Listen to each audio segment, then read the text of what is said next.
is a movement of coming up with very specific models for every single asset or machine, but also in the subcomponents of the machine, right?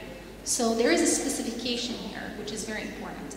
Now, the challenge with that is that you might not have enough information or enough data for that, for each one of those components to be represented correctly. So there is also another aspect where Kaoutar talked about it a little bit, which is you do some transfer learning, so transfer learning, or you knowledge sharing.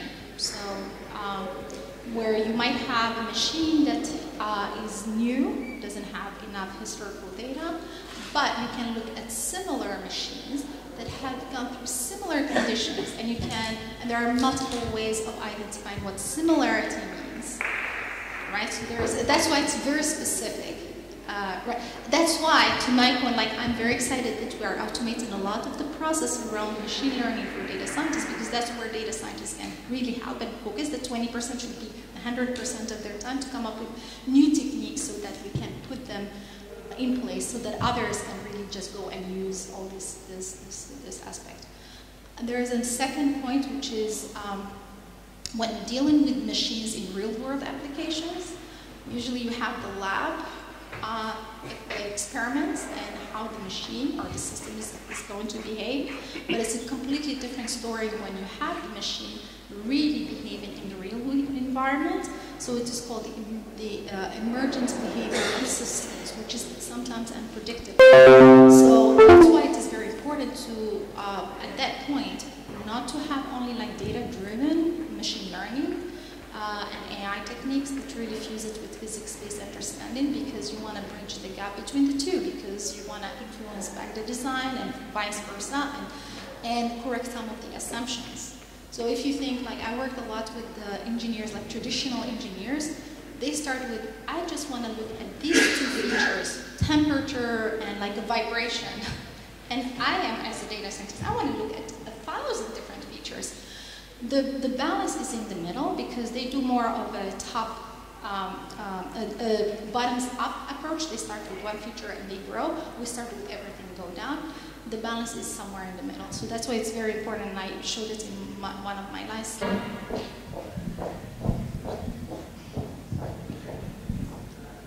First, I want to thank you for this seminar, and also thank our dear Professor Ibrahim. My question is, do you have any recommendations for us as students if someone of us want to become a data scientist?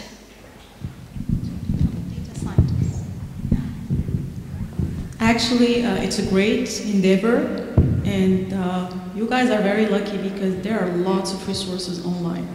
So there is a lot of information at your fingerprint. You just need to sit, focus, and do it.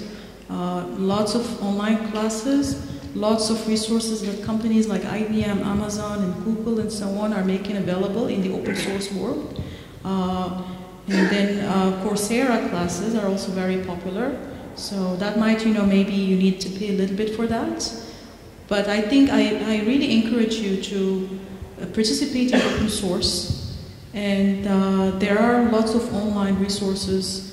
For example, at IBM, there's the IBM Skills Academy. And Professor Huda can tell you about it.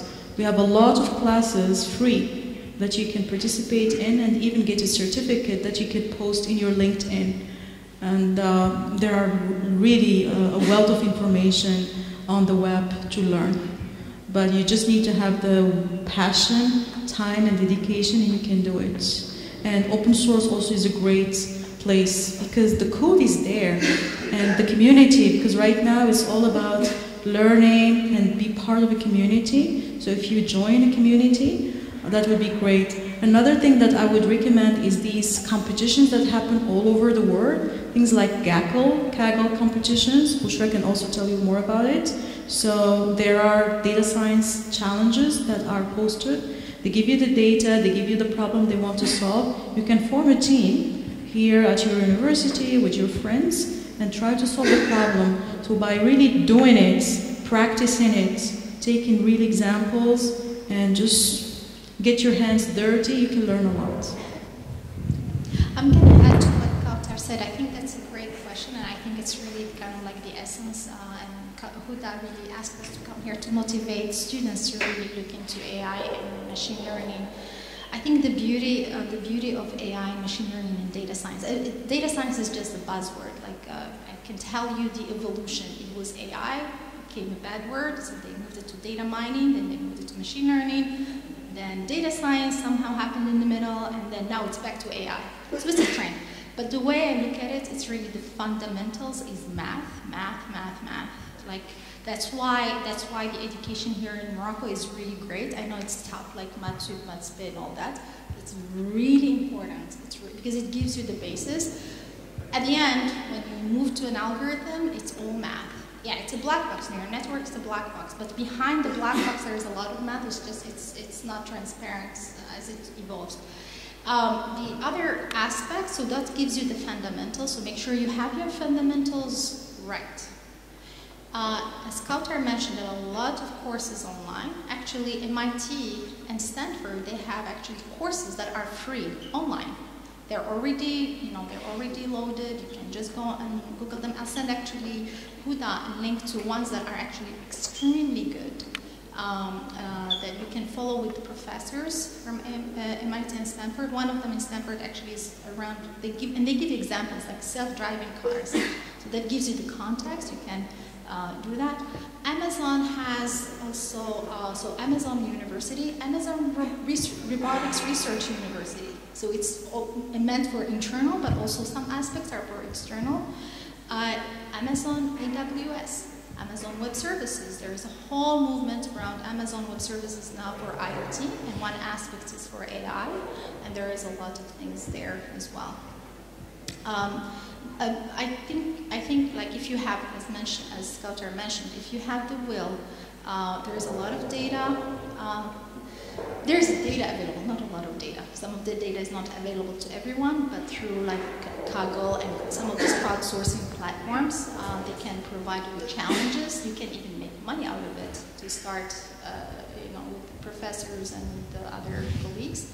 But just get out there, start learning. YouTube, use YouTube wisely. Use it for, this is what it is. Like, I would listen sometimes just at night and just look at things. That would be a good start. One thing I would like to add, there is right now, the data science is very hot.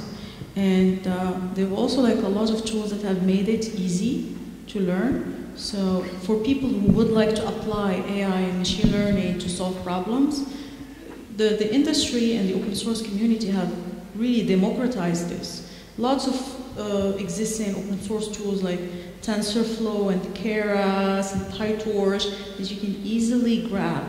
Using Python, for example, you can easily program, create a model and then train it and things like that. So I want you also to, and also for the students here, there's also a big movement coming back to the systems to create AI.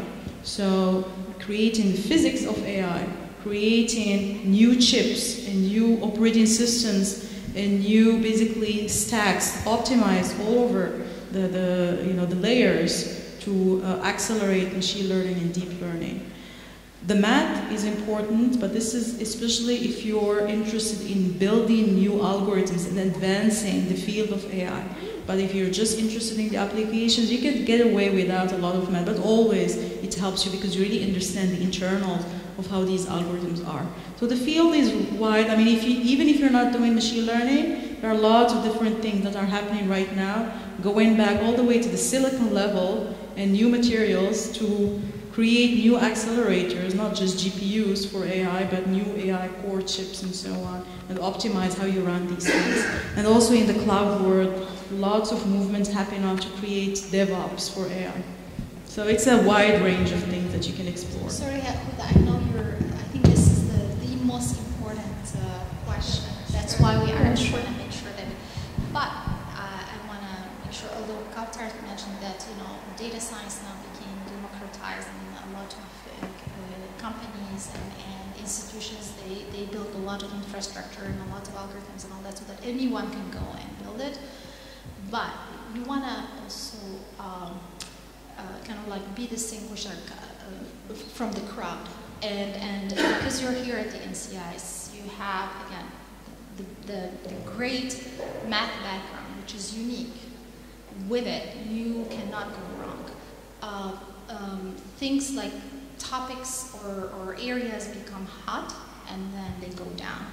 But one thing that is true, if you have really strong math background, you can adopt it. If you have the algorithm background, you can adopt it. That was the advice I got from one of my advisors because of my math background. He said, look, when I was a student, cybersecurity was hot, or a few other things. My background was machine learning. He said, oh, it's okay. Cybersecurity and bioinformatics are hot. You're a machine learning person. You can apply them. Those are just areas for you, but you have the core. So if you focus on that, no matter what the new wave comes, you can apply it. So that would be my advice. Yeah, data structures and algorithms and math, those are really foundational. Yes. And you can just adapt yourself and adapt your career. I started as a systems researcher, and now I'm doing AI. So you can easily adapt yourself once you have a foreign foundation. Thank you. Maybe one Any last. other questions? So maybe we can take one or two last questions. She's going to make me a favor. Because I brought case when it comes to us, so she's going to do me a favor right now. My next question is Dr. Kaoutar. So when we heard about IBM, the first thing which comes to mind is computers. So I used to work for a big company using a supercomputer called K. K is a Japanese supercomputer made by Fujitsu company, which up to 2011 used to be the world leading supercomputer. A few months ago, up to probably starting November 2018, Summit took the lead, and actually it's one of the most, one of the fastest computers in the world with different, very promising future. So actually, when we talk about fast computer, fast operations, fast computation, things come to mind, which is the heat generated behind these operations. And we start dealing with the so-called cooling technology in as far as hardware, computer hardware is concerned. So actually, another alternative, when we talk about to maximize the performance of these computing devices, we have to look for the so-called suitable cooling procedure in order to avoid all these hot spots and performance degradation. Now comes the alternative, which is quantum computing. The system, the approach is quite different, and we can, for example, solve this performance because there is no heating, no disadvantages related to which are faced by conventional computing. So my question is there an approach based on AI in order to think about a new cooling technology of these supercomputer used hardware? Yeah, thank you for your question, really great question. So I'm just trying to get a clarification. Is the question about optimizing cooling for physical computing or for the next wave, like quantum? I mean, actually, it's the conventional hardware-based cooling technology. There's a lot of work actually using AI to optimize system design, and one of them is the cooling. So things like putting sensors and also trying to gather a lot of data from these systems to optimize, the heat dissipations, what techniques you need to use, where to apply cooling and things like that. Water cooling is also now used a lot for these systems, especially for deep learning, GPUs and so on. For example, Power 9. And also the latest systems from Intel that are built for AI. They're using water cooling technologies because that's much more efficient. So using AI to optimize these systems, this is something happening all over the place in the semiconductor world and people designing these chips. Another thing that we're working on is looking at new materials for AI chips. So looking at things like in-memory computing, because that's going to also help reduce all these heating issues, because you minimize the communication. And this is looking at new materials like phase change memory. And what the idea here is you take a neural network and then you build it inside the chip. And this is actually using some of the fundamental behavior of this material, like phase change memory. Because phase change memory, the way it works, it moves from these two states, amorphous state and crystalline state.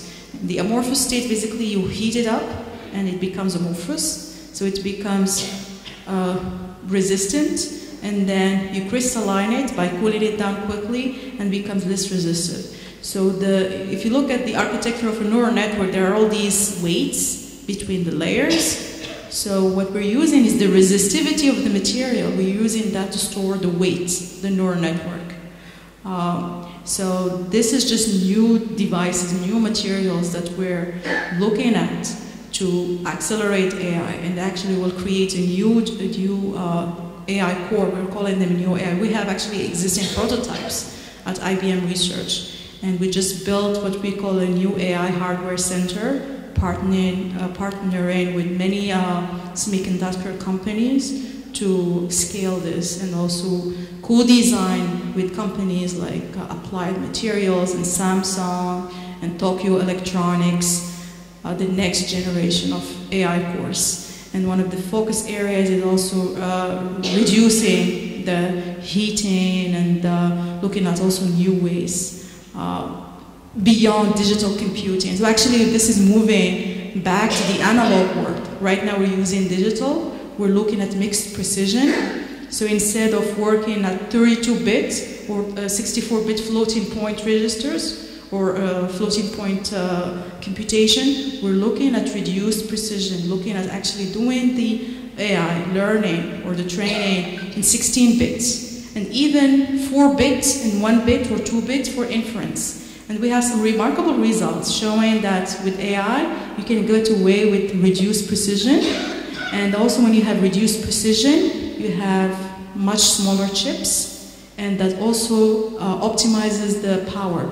So you have less power dissipation. So these are new techniques that we're looking at the architectural level of the chip, using digital techniques, using CMOS, like mixed precision or reduced precision, and also looking at new materials, using analog, not digital. And the next wave is quantum, of course. Thank you. Okay, thank you, Kaoutar and Bouchra. Any very last question?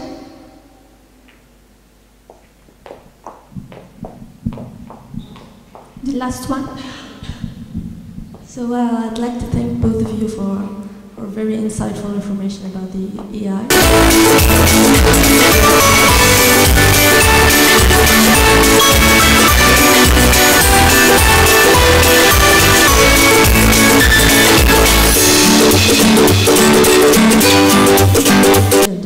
I was thinking if it's possible to feature some sort of consciousness within AI models, or anyway feature the concept of consciousness in AI, and even if that was to be possible someday, isn't it a problem once the consciousness might be also biased, for example, a faith-based consciousness, and what is the way to avoid that? Thank you. Actually, although Kaoutar is working more on the fairness aspect, but you touched on consciousness. So part of one of the darker programs I had was called Cognitive Agents, COGET, which stands for Cognitive Agents at the Edge. So there is a whole movement called Artificial General Intelligence. So the AI we talk about, remember in the 60s, AI is not something new, right? It was AI that was going to take all over the world and everything. Now they come back of AI. But the AI, the way we know it now, is really still considered narrow AI because it's very specific. It's doing this and it's doing that.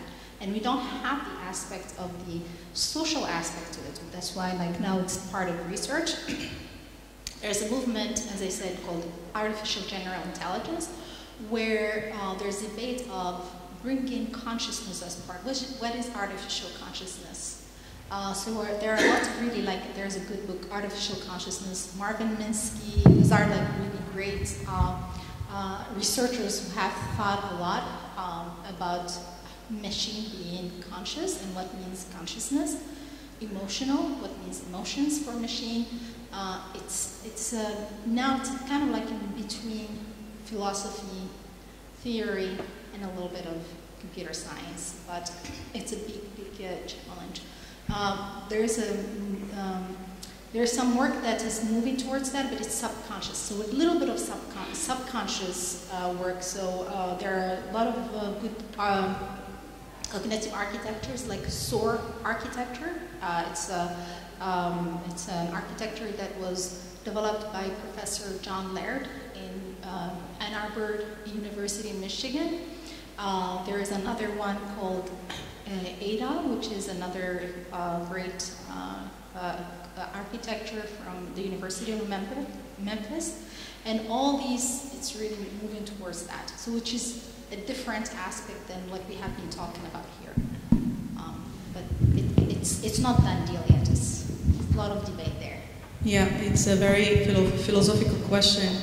But I think we're moving towards that, but we have to be very careful. And this is also, this also touches reasoning. How do you create these machines that can reason? So it's also an emerging field. We have actually a complete department at IBM Research just focusing on reasoning, making machines able to reason, think like humans. So lots of interesting things. This is actually a great time for you guys to do research. Lots of interesting questions to solve and a lot of challenges. If you're interested in that, so it's not data science, so because data science is more like the application of AI machine learning, that's more cognitive science. So cognitive science is really looking at AI from that perspective. And there are a lot of really, I mean, MIT, University of Michigan, Memphis University. RPI actually has actually a department, one of the professors we work with, he was working on the cognitive science aspect. But that's if you're interested in that aspect. Okay, thank you. So I think we will close by my very last question. Very quick. So actually, the main goal of AI is to mimic human behavior, right? And let's take just one application, for example, object recognition. So the point is that for humans, for example, for a child, we just need to show him, for example, or her, just 2 cats or 3 cats to be able to recognize cats, whatever cats, right? But for AI or for machine learning models, so we need really thousands of cats, right, to be able to build a good model. So I think that among the trends of machine learning is how to design maybe new algorithms, and that instead of needing, for example, a lot of data, so we just need just a small set of data and be able to build a good model. Any news about that at IBM or Amazon? Actually, yes, I can comment on that. Actually, it's you mentioned 2 aspects, right? So the first thing is that you made the comment that AI is really to mimic the human brain and how humans are intelligent. That's part of that cognitive science discussion. But I would counter that back to flying. Did we grow wings? Do we have wings that we put on? No. We go on airplanes, and planes have wings, but they don't fly. So again, the way we have been viewing AI in the 60s was like it's going to be a robot, that walks like a human and does lots of things. Although now the reality AI has multiple forms. We have robots even in multiple forms. Our smartphones, they have a lot of AI in them, right? So, I mean, some aspect, narrow AI. So in that aspect, if we talk now about object recognition and in computer vision, my husband actually, that's his research, area of research. There is a movement now to really look at using the advances in deep learning. Deep learning are really used now. Some of them are really good in giving them very sparse data, and then they can generalize. Traditional neural networks, you have to have their data hungry. Like you have to feed them a lot of examples, and then that also makes them very vulnerable if you have data poisoning, for instance, or if you have the wrong data, all that, and overfitting and all that stuff. So there are a lot of techniques now in deep learning that are tackling specifically like for image recognition. That's why you have, or even voice recognition. A few years back, in the US, if you talk over the phone for any service, you have like an automated machine, and it was very frustrating, especially my accent is not American accent, so they would not recognize it. Or like, for instance, with the Apple, they have Siri. Did not understand like to call Kaoutar. Kaoutar is not there, right? Like things like that. But now it's able to even identify my accent. So there is a lot of, again, sparse and the way the data. Yeah. So there are techniques. Deep learning is a big aspect. We published recently a paper about learning from small data. I can send you that paper if you're interested. And also federated learning is also another interesting field where everybody's looking at like portions of the data, and then they kind of train the algorithm together. Okay, thank you. So I would like to thank our speakers for giving us their time, precious time, and presenting their very interesting talk. Thank you for coming. I would like also to thank the audience. So I think that the talks were just really interesting. What do you think? Most of you, اللي بقاو هادو كاملين mes étudiants. What do you think? We'll start data mining next week. It's about that. It's about Bouchra's presentation. So this is what we're having in my lecture. So steps, yes, everything. Quiz next week about Bouchra's presentation. So thank you everybody, thank you for coming, and I hope that you had a nice feeling about AI, machine learning, and especially with they are very famous. They got several prizes, mashallah alayhum. So I hope that many of you will be like Bouchra and Kaoutar. So they're going to be better than us. Exactly, you can do it. It just have to be like you. If we did it, you can do it. Inshallah. And please join us at the conference. Yes, the conference, Women in Computing. It will start tomorrow, Thursday, inshallah. It's starting tomorrow. Starting tomorrow morning. So I think Kaoutar and Bouchra will be keynote speakers. Also on Saturday, Women in Data Science. It's really very interesting. It's open to everybody. Just come. Very interesting talks. It's going to be Bouchra, Kaoutar. They will talk about something different. It's going to be also Zahra. We also have hands-on tutorials. From Australia. So she's going to talk about something really very interesting. So please do join. Amy, École Mohammedia des Ingénieurs, starting 9 morning.